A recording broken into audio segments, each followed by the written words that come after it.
Welcome to another episode of the Saturday Morning Snap Fantasy Football Podcast, the show that brings you weekly advice and news at the beginning of every weekend. Introducing first your hosts, Mac, Mark, and Landon.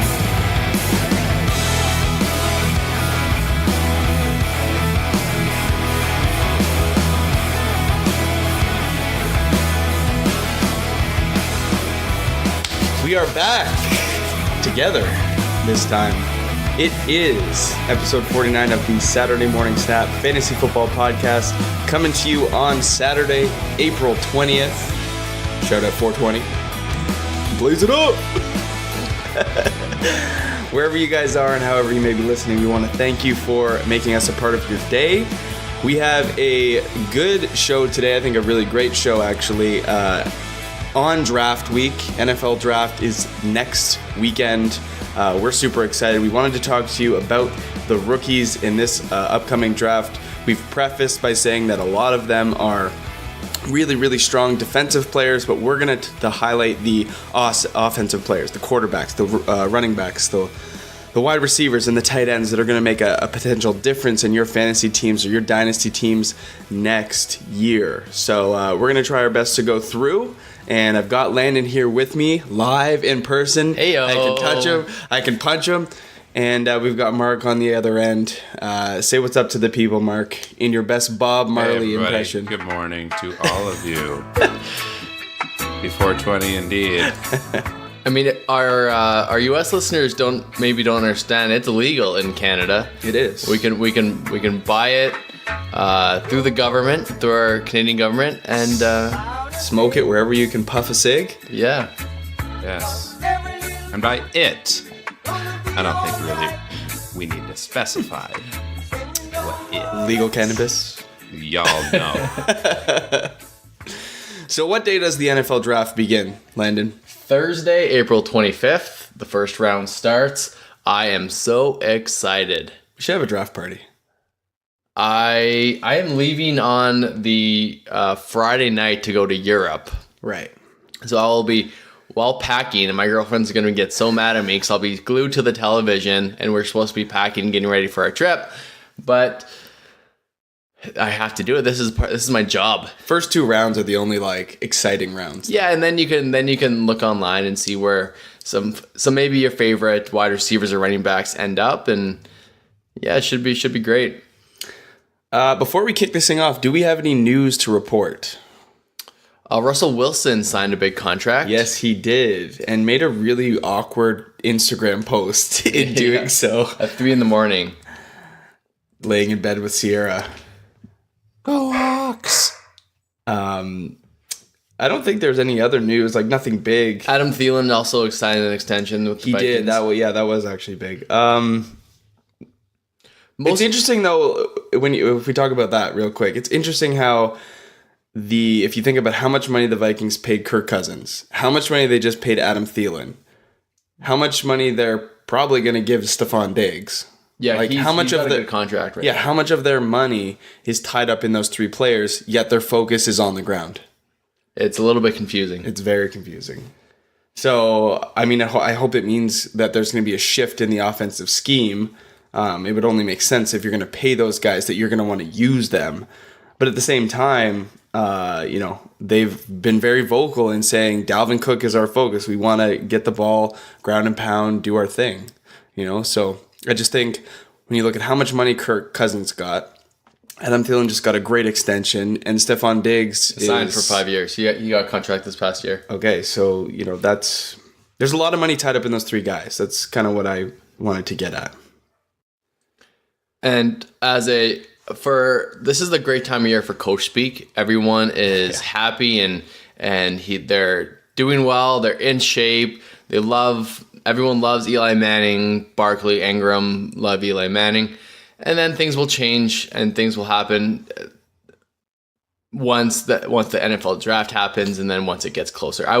Don't buy into coach speak as much right now. It's just for the press. Everyone loves everyone right now. We're going to talk about Dwayne Haskins and the potential for him to maybe supplant Eli Manning in New York. That seems to be the trend, word on the street.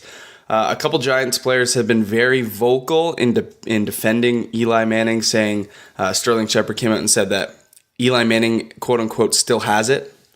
And then just a sleeper notification here, Saquon Barkley and Evan Ingram, both very supportive of Eli Manning being their quarterback for the foreseeable future. So that sort of goes against the grain as to what you're hearing about the Giants maybe taking Dwayne Haskins at 6 or higher.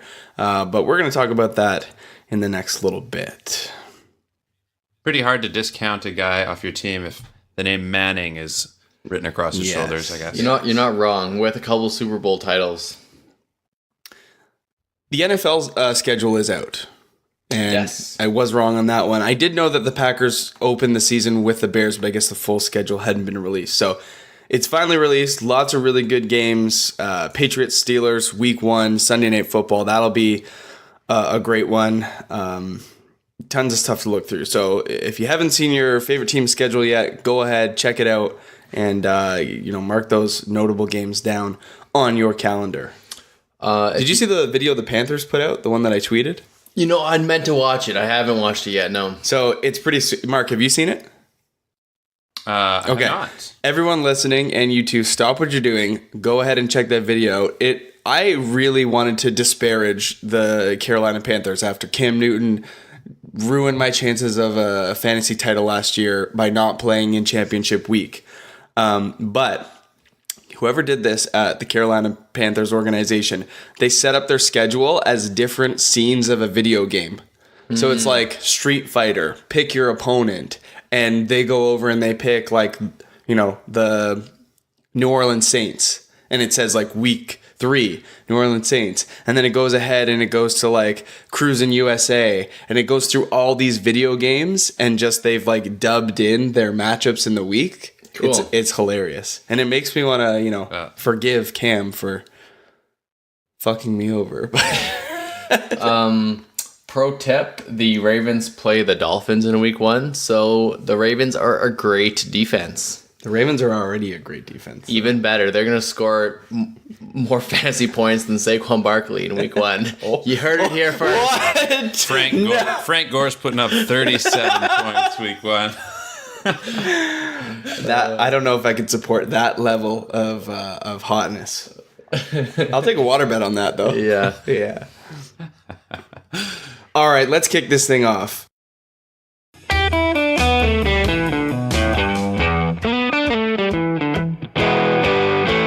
Top prospects going into the NFL draft on Thursday.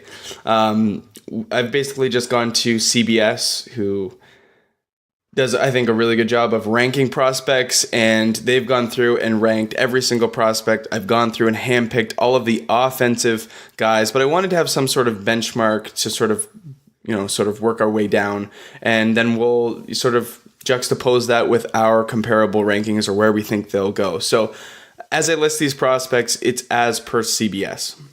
So number 1 offensive prospect for this year comes at no surprise as Kyler Murray, quarterback out of Oklahoma, declaring to play NFL football instead of MLB baseball. I think he should be the first player off the board, despite how much offensive or defensive talent there is. Kyler Murray is number 7 in the CBS ranks for strength. So I think he's going to go first pick, first overall to the Cardinals. Mark shares the same feeling, and our voluntary Devils advocate, Landon, has him going at the 104. So talk to us a little bit about the 104 and why you think Kyler Murray will get himself on the Oakland Raiders. Well, in our mock drafts right now, we don't have NFL teams trading. There are going to be plenty of trades. We know that, but it's very difficult to predict. So for the sake of argument, we don't have trades in this mock draft. That being said, if the Arizona Cardinals take Joey Bosa at the first pick, which I think is going to happen, I think it's going to shock everyone. Nick Bosa. Joey Bosa, Nick Bosa, his brother, his younger brother, Nick Bosa. I select a veteran linebacker. I think there's going to be a mad dash to get that tube slot.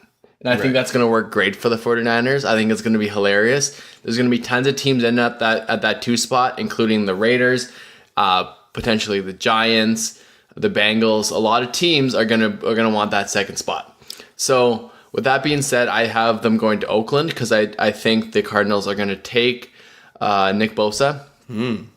And I think this. I don't think if Kyler Murray drops to the 4 slot, if that happens to, I don't foresee that to happen. But if it does, they can't pass up on a guy like Kyler Murray to be their future quarterback. I think he's great. I think he deserves to be the first pick. As like you guys, I think it'd be smart for the Cardinals to trade down, but I don't. I might be alone. There's a lot of people. I hear a lot of buzz around Arizona taking Kyler Murray at the first spot. Yeah. Mark, what do you think? I think it's the most talked about story, right? He's the face of the draft kind of thing. Yep. And so much blame on the abysmal performance of the Cardinals last year was at the quarterback position. So it's a bold move to draft 2 quarterbacks consecutively. I don't want to be the first person to defend Josh Rosen, but I honestly don't think that their season was his fault. I think he was put in a position to fail. I think I've said this before. Like the offensive line was horrendous. The play calling was awful. David Johnson, one of the most talented running backs in the league. Like the guy can run the ball. He's a great pass catcher. You saw what he did in his heyday, like 2 years ago. He was like the Todd Gurley of 2 years ago. Like 1,000 yards receiving, 1,000 yards rushing, almost 1,000 receiving. He was a fantasy anomaly. And then you get play call after play call up the middle, 2-yard gain, David Johnson, 3 and out, kick the ball. Like Josh Rosen really wasn't given any chance to do anything productive. He was either getting sacked or having to hand the ball off for minimal gain, right? So like I would love to give Josh Rosen another chance. I don't think that he's the problem. If they trade Josh Rosen, which seems to be the popular opinion, what do you think would be a reasonable pick? Do you think if they get like an early 2nd round pick for Rosen, that seems and they take Kyler Murray, that's a success for the Arizona Cardinals? I mean, I think that'd be a win. Yeah. Yeah, like what are their needs? I think they need to get another line. Oh, sure, they need to get a lineman. But if they were looking to replace like a fantasy asset, Larry Fitzgerald is literally on his way out the door. And they've got Christian Kirk, but another guy to fill that spot would be great in a class where there's tons of wide receivers, a lot of talented ones. I think, if you get like a late round first, early second guy, like an AJ Brown or that would be amazing. Yeah, Hakeem Butler. Yeah. So we'll move on from Kyler Murray. I do think that he will go number 1. As to who it is, who knows? But I do think if Arizona wasn't going to do that they should trade down.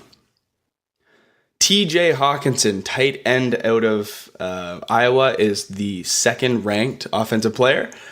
This kind of comes to a shock to me. I thought that Noah Fant was the better tight end of the 2. Just more athletic, might translate to the NFL game a little bit better. But Hawkinson, number 2. Mark and Landon both have him at the 112 going to Green Bay, which I think would be awesome. I'd love to see that as a Green Bay fan. I have him going at the 19th pick of the first round to Tennessee.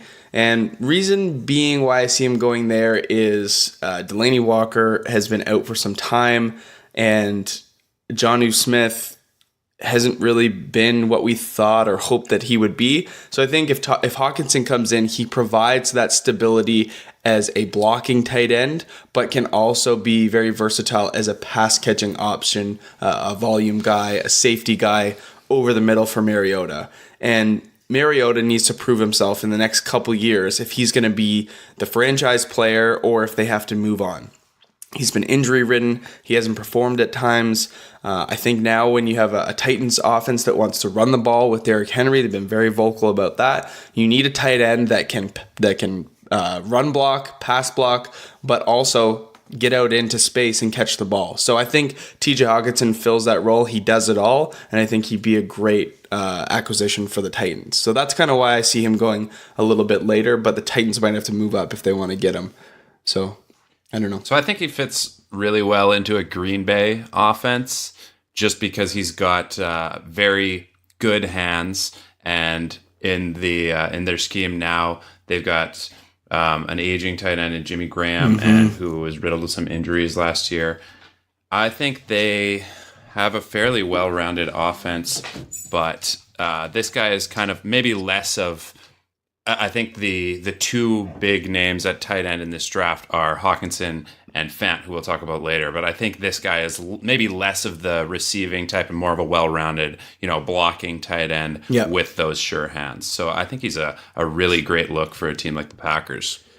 And he's ranked number 2 versus Noah Fant, I believe, because his blocking ability is so good, and that will get him on the field as a rookie tight end.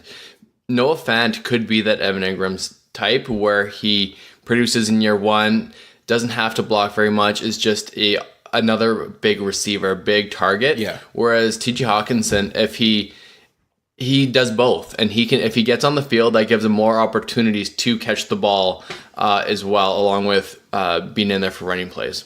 Yeah, and it's crazy to think that the top 2 tight end prospects in this draft were teammates last year, at Iowa. So something to say about that program, always producing quality tight ends. They're like a tight end factory.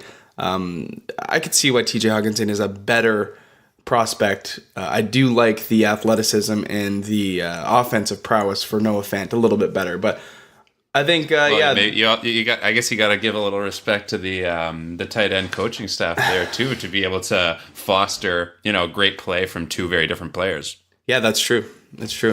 I think there's a chance that Fant goes before Hawkinson, despite what I said. The NFL draft loves athleticism and measurables, and I think there's a good chance. I think that'd be a good prop bet. That would be a good prop bet. I have him going 10 spots earlier. Noah Fant. There you go.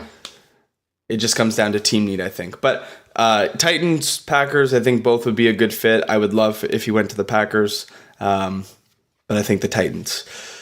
Number 3, Dwayne Haskins, quarterback out of Ohio State University. We all have him going to the Giants at the 1-6. I don't want to project trades, but I think the Giants trade up. Yeah, this was a tough one for me. Everything in the media has showed that Eli's the future. They're not interested in Haskins.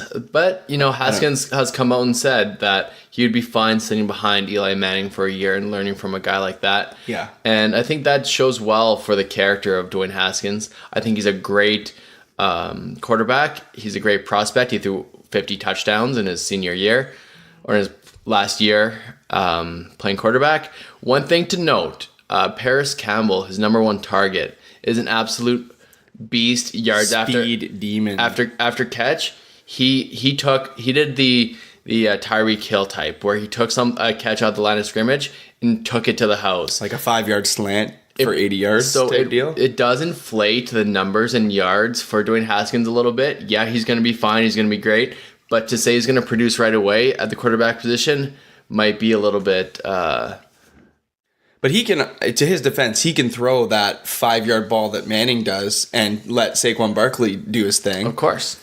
Like, let's be serious here. Eli wasn't throwing bombs down the field. No. He was throwing little 8-yard pitches and letting guys do work. He can throw it to Odell wait, never mind. He doesn't have Odell Beckham anymore.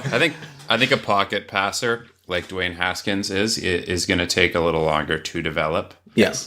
Whereas the more versatile, scrambling, Kyler and good running quarterbacks are almost quicker to get in the game these days. And as we may have seen in the last couple of years with players like Josh Allen or like Lamar Jackson. Right. I mean, reading coverage and becoming accustomed to a bigger playbook at the NFL level is so much work. Certainly tougher. And I think like Kyler Murray, most of his production will come from scramble plays where he can use his athleticism to escape scenarios where he might take a sack or, get outside the pocket and make a play. Dwayne Haskins doesn't have the same capability, but I do think that Dwayne Haskins is the more NFL ready quarterback of the two of them. Like the guy's like what, 6'5"? Yeah, Like pocket passer, gunslinger arm. He looked in his pro day. He looked amazing. Hit a lot of good throws. Hit a lot of good guys in strides. Was able to lead targets, float balls in, and then very well spoken. Like you can tell he's been coached in his like public relations. So I thought he'd be a really good NFL ready guy. Landon's got it up here, 6'3", 220. Yeah, big boy. But he showed that he's not a runner. And for fantasy purposes, Kyler Murray is the obvious choice. If you ever take a flyer on Kyler, at least he has the opportunity with his rushing ability. I will not ever draft Dwayne Haskins, even in a rookie draft. Maybe take a last like third or fourth round pick on a guy like that. I'm not gonna take him. Just I need rushing potential with a rookie. See, I think I would. You would.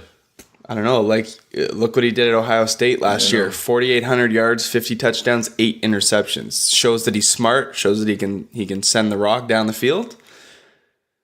Mark, settled the debate. Would you take Dwayne Haskins in a rookie draft, or would you wait? I would maybe take him on a 4th round in a rookie draft. I like it. The aforementioned DK Metcalf coming in number 4, just the superhero built wide receiver out of Ole Miss. He's the 4th ranked prospect. We all have varying opinions on him, where he'll go, what his best fit is. Mark, why don't you kick us off and tell us why you think DK Metcalf's going to go 15th overall to the Washington Redskins? Body fat percent. Need to say more.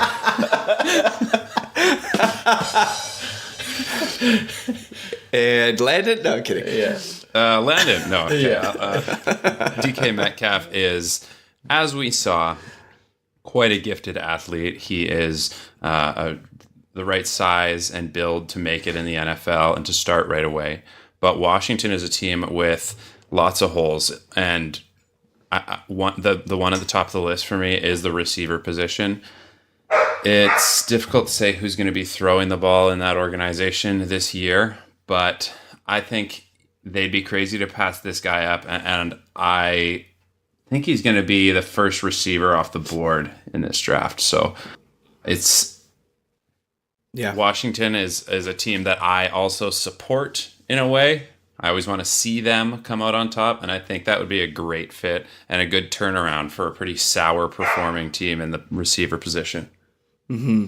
I've seen DK Metcalf in a lot of mock drafts as high as 9th, and I've seen him as low as like the middle of the 2nd round.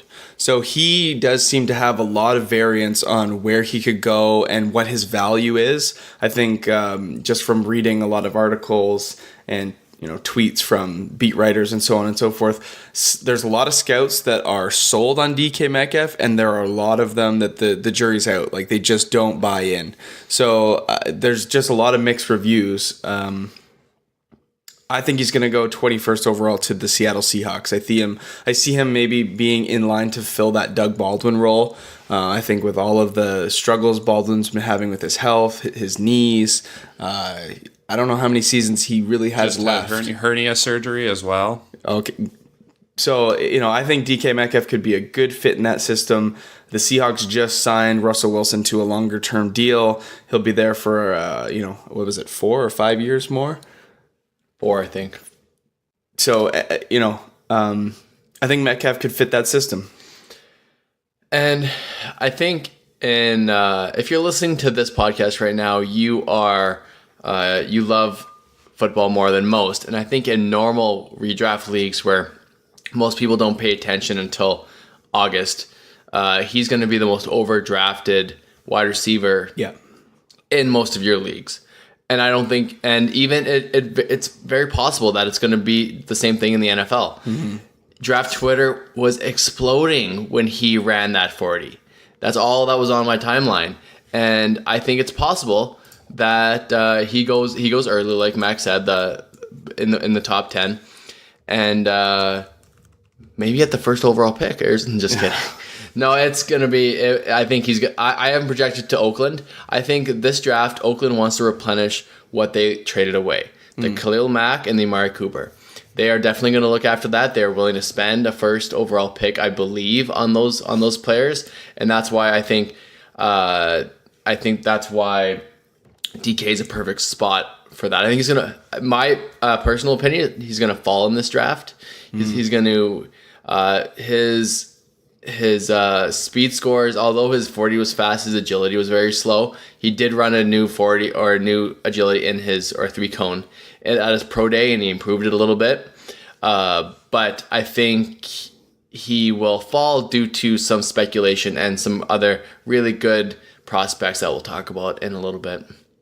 And really, like, being NFL relevant is so hard as a rookie. Like, there are very few that come in and are totally worth it to draft. Like, Saquon Barkley was an outlier last year, being the number one fantasy running back as a rookie was crazy. Like, you're not going to see that for another 10 years. No, I don't think, and there's a very good possibility that he's not going to be that this year. Right.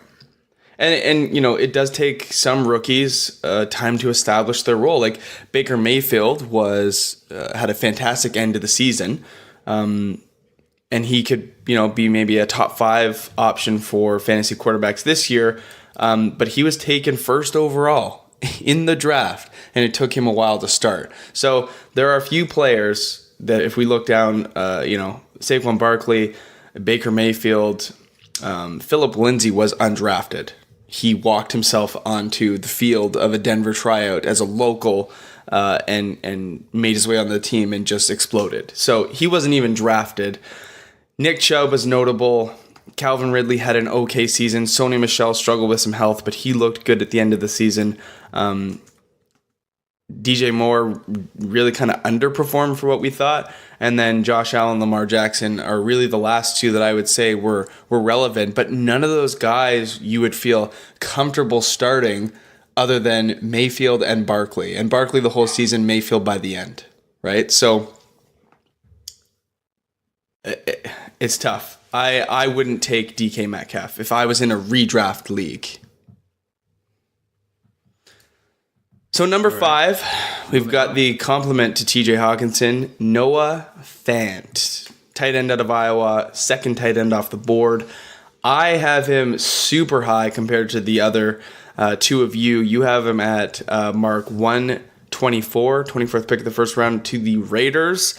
Landon 3 picks earlier at the 21st spot to the Seahawks, where I had DK Metcalf. And I've got him the 9th overall pick to the Buffalo Bills. I looked at that spot at the 109. And it's very possible. What NFL teams are doing right now is they're building around their rookie quarterbacks, Josh Allen included. They're trying to get them big body, big targets, and really try to help them so they can determine easier or quicker that they're their long-term solutions, these quarterbacks. Right. And yeah, I think you're right. Fant is a great weapon for that. I think it's very possible that he goes at that slot. And it's quite possible that he doesn't last as long as I'm projecting. Right. But yeah, I think Seattle's a great fit for Fant. What about Will Disley? So I have Fant at the 1.24 in Oakland. And just like you kind of said with DK Metcalf, Landon, they are looking to replace what they lost. And in the tight end position, they did lose Jared Cook, who was the shining star of that offense last year, really, as a receiver. They didn't have much going on at all. And he would be amazing in that offense if he lasts that long in the draft. I think you are right to say that there's a good chance he would go early. To somewhere like Buffalo, where they are certainly in need of a weapon at the tight end position, or anything anyone that can stretch the field. Yeah. I think Fant is kind of like that OJ Howard type, where he will beat defenders. He is a big dude and a great athlete, and then, you know, a couple years down the road, I think he's just going to continue to get better and better. I think Buffalo would be, you know, a really nice fit for him, but I think if he lasts on the board long enough, he would go somewhere like Oakland and do great things. Yeah, I see him in Buffalo. I think the attitude for this team right now is to get young and to invest in their future. I mean, when you look at what they did with the wide receiver position, they're going out and getting guys like John Brown. Cole Beasley's not a guy I'm super excited about, but they're starting to make those acquisitions. When you look at John Brown, Zay Jones, those are nice young guys. Josh Allen at quarterback going into his sophomore year. They're probably going to look to replace LaShawn McCoy and Frank Gore because combined age, they're probably 100. And Tyler Kroft is their tight end right now. They're starting tight end. They just acquired him. I don't buy into the fact that Tyler Kroft, the Tomb Raider himself, will be the starting tight end for this team. They lost a very valuable asset in Charles Clay. And I think that Noah Fant being an athletic force, just maybe a difference maker on the field, I think he'll really fit that system. Young, athletic, very able. I think he comes in, replaces Tyler Kroft. Maybe they go to a 2 tight end system, and that's kind of what I see for the Bills. Really trying to get young, address some needs. Yeah, that makes sense. Number 6 from the CBS list is Drew Lock, quarterback out of Missouri, the Mizzou Tigers. I have him at 11 to go to Cincinnati. Mark at the 13th to go to Miami, and Landon 10th to go to Denver. The hype What a train. name, Drew Lock. Yeah. Drew Lock, he's a Feels lock. like a QB name. I wonder if it's intentional. He's gone by Andrew his whole life, but because his name would be Andrew Locke, that he couldn't do that. Nice pivot, right? Nice pivot, Drew. I see you. The hype train is so real on Drew Lock. It's just Andrew Luck with a fake mustache. I also, do you remember the movie Shrek? Yeah. Yeah. He has to go to Duloc. Sounds like Duloc, like King of Duloc. Okay, I don't remember that. Do you get that, Mark? I don't get the reference. I don't know. Every time I hear haven't Drew seen Shrek Lock, in I think years. of the little prince in Duloc. All right. Okay, so Cincinnati, Miami, Denver, all on the block, all at very similar spots. I've seen tons of different mock drafts, guys saying that, Cincinnati's going to move up and grab Dwayne Haskins. I've seen, reports that Washington's going to move up and grab Drew Lock. Just so many different scenarios. I think we all have him pegged to go to teams that desperately need their quarterbacks positions sort of revamped and refocused. I have him in Cincy because the fact that Cincinnati is withholding any withholding any negotiations for Andy Dalton till after the draft, I think that speaks to the possibility of replacing him. Drew Lock really checks all the boxes for them. And while I think Miami and Denver are probably better landing spots for him, I think that Cincinnati is a possibility. So I think you could see one of these 3 teams in the mix, and I wouldn't be surprised if Cincy makes a move to get Drew Lock. Yeah, Mark, I want you to give your take on Miami first, and then I'm going to stomp all over that take after you give it. See, this is a bit of a toss-up, but first of all, Lennon, why would I share my thoughts with you if I know you're just going to do that? That's how my friends do. Classic bullying mentality. Fantasy Court was last week. Yeah. Okay, there's no winners here. No, I think Miami would be smart to draft a quarterback now. It's been a troublesome position for them for years now. They've just had so many replacements and apparent needs there, and no one to really be a solid role filler. But you know what? I also wouldn't be surprised if they held off until next year, because I think there's even more quarterbacks for them to be considering in coming years, like Lawrence, for example. Yeah, and that's kind of where I was going, Mark. And I think this is just an off year for Miami. I think they're going to tank. They're going to lose as many games as they possibly can. And Ryan Fitzpatrick's going to throw for 10,000 yards. Yeah. Be the best fantasy quarterback for 1 year. Exactly. And then bye-bye. And bye. So that's kind of why it. Man, I see it both ways because it's always hard to prepare for next season. Yeah. Always next season. Who knows? Well, maybe the quarterbacks next season don't declare for the draft, and then Miami's screwed. But Denver, I think, is a perfect landing spot. He's a tall quarterback, and that's what Denver desperately loves. He's 6'4". Well, Joe Flacco's tall too. Exactly, and that's why they're gonna take him. Denver likes to draft tall, terrible quarterbacks, and Drew Lock fits that mold so perfectly. Andrew Lock. Yeah. Where he's definitely not going is the NFC. By our takes. That is true. Zero chance of going there. That's a great observation. So contrary to last year's draft, we saw the running back position taken, any chance that it could be had. Saquon Barkley was the highlight, number 2 overall. And it seems like this year we are going to have to wait for the first running back to go off the board until the latter end of the first round. Josh Jacobs, running back out of Alabama, going to be the first running back taken off the board in our opinions and many other experts' opinions. We all have him in a similar range. You two have him going to Philly, one spot later than I have him going to Oakland. So make the case for Philly, and then I'll give you my thoughts on Oakland. Lando? This is a tough one. I know they got Howard on their team. It seems like Josh Jacobs has been mocked to Philly forever. I don't think it changes much. They didn't pay much for Howard, and I think they're going to take value where it drops. Josh Jacobs was an excellent running back. I think the hype around him is very high. He didn't produce a lot in college, but he has good measurables. He can do it all. He can catch out of the backfield. He can run hard. Jacobs is just a very popular pick. I'm just going with the norm here. I'm still, the jury's out a little bit for me on Josh Jacobs, so I'm going with the crowds.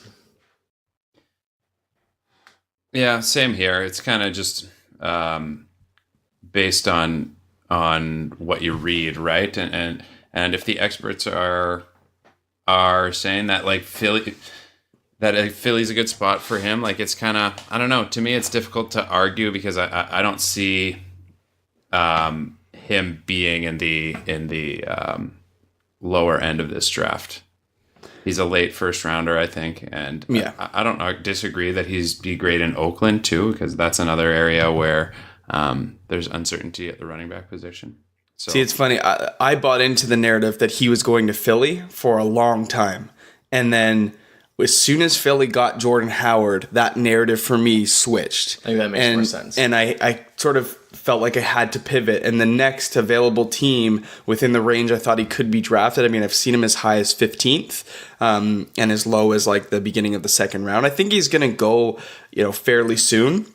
But for me, Oakland makes total sense because we've seen some of these younger running backs in Oakland get chances like DeAndre Washington, and Jalen Richard, and they just haven't been able to get it done. Marshawn Lynch is not going to be back, and right now their starting running back is Isaiah Crowell, who has been very underwhelming as a starting running back in the couple chances that we've seen him go. So I think that Josh Jacobs will probably get drafted to Oakland. He will not make an immediate impact. He's gonna play, a quarter. It's gonna be a split backfield between probably Richard, Crowell, and Jacobs. I think by the end of the season, Jacobs might have the lion's share of that workload. But you're right. I think we're gonna see him at this end of the draft. I could see him going to Philly. I think Oakland will take him with either their 24th or 27th overall pick. I just think it makes more sense. Philly's got that need met with Jordan Howard, and I think it makes sense to sort of draft elsewhere. Spoiler alert, I have the actual starter for Bama, Damian Harris, going to a better landing spot, which we will talk about later on. In part two. Number 7, we just got Josh Jacobs. Sorry, I was one behind. Number 8, Marquise Brown, Wide receiver out of Oklahoma, the second off the board.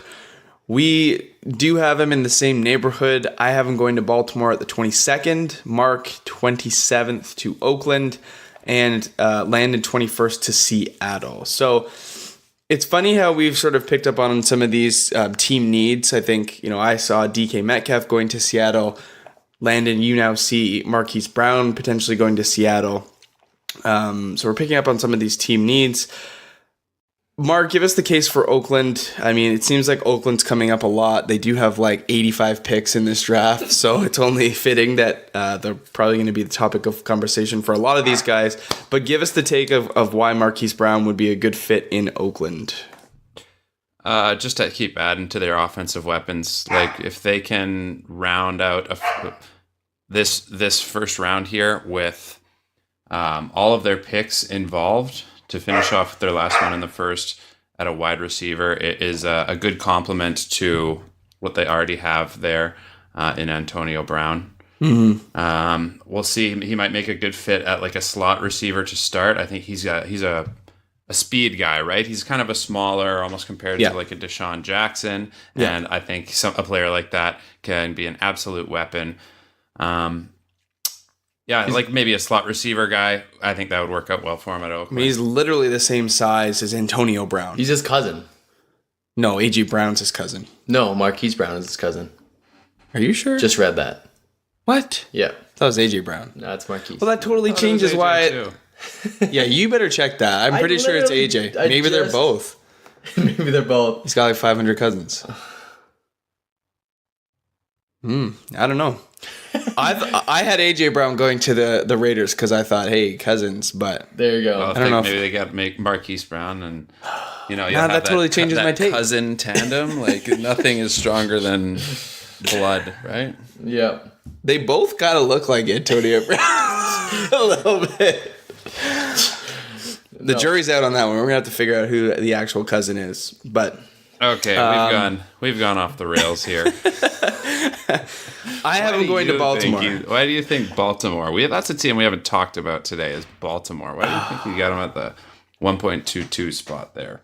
I just think like Lamar Jackson needs somebody to throw at. They just lost a ton of their weapons at wide receiver. They've got some younger tight ends. They've got Willie Snead there. John Brown's out of the mix. They're probably looking to fill some of these receiver roles with some guys that they can have for long term. I think Marquise Brown fits that role, and I could see Baltimore spending their pick on a wide receiver. It might not be Marquise Brown, but I think out of the receivers left, A.J. Brown, N'Keal Harry, Terry McLaurin, Kelvin Harmon, Deebo Samuel, Paris Campbell, Hakeem Butler, I think that Marquise Brown is the best of that bunch. So I think that it would make sense that Baltimore takes him. Confirmed, it is Marquise Brown. We have picture evidence. Okay, AJ Brown's the first guy we're going to talk about in part 2, and I'm changing my pick. All right. He's no longer going to Oakland. I think Seattle's a great spot for him. Again, with the uncertainty with Doug Baldwin, it'd be a good complement to that offense. I think now that they have signed Wilson to an extension, they want to build around that offense. They're going to be a run-first team, but they need the defenses to give them respect. And I think another offensive weapon there would do that. So my whole point about AJ Brown going to Oakland is because I thought that they were cousins. So I was like, oh, the chemistry, he could On next episode, we will explore, does AJ Brown have any high profile enigmatic cousins in professional sports? AJ Green. I'm sending AJ Brown a 23andMe package, and he's going to do that. And we're going to figure it out. What is his body fat percentage, Google? All right, guys, we'll talk to you in a few days. We'll release these episodes before the NFL draft, and hope you enjoyed the episode. Yeah, what day do you want to release part 2? Wednesday? Wednesday it is. Okay, yeah, we'll see you guys in the next episode. That was a good one, a fun one. I'm excited to talk more rookies. If you guys have been listening for a while, go ahead, leave us a review wherever you listen to your podcasts. A rating and a review would be really, really helpful for the show. Help us understand your feedback and how to make the show better. and we'll see you guys on Wednesday. Oh, last minute. Also check out my article on the second round draft. I did an article. It's on our Patreon page. I tweeted it out. Check it out, and you'll get some spoilers for round 2. They can find you at Landon_SMS on Twitter, and you can find us at Saturday Morning Snap on Instagram. All right, guys, we'll see you on Wednesday, and enjoy your week and your Easter. Happy Easter. Happy Easter. Good luck on your Easter egg hunt, everybody. I'm going to need it. Bye-bye. Thanks for listening to another episode of the Saturday Morning Snap Fantasy Football Podcast. Follow us on Twitter at SMS_fantasy. Support this independent podcast at patreon.com/Saturday Morning Snap.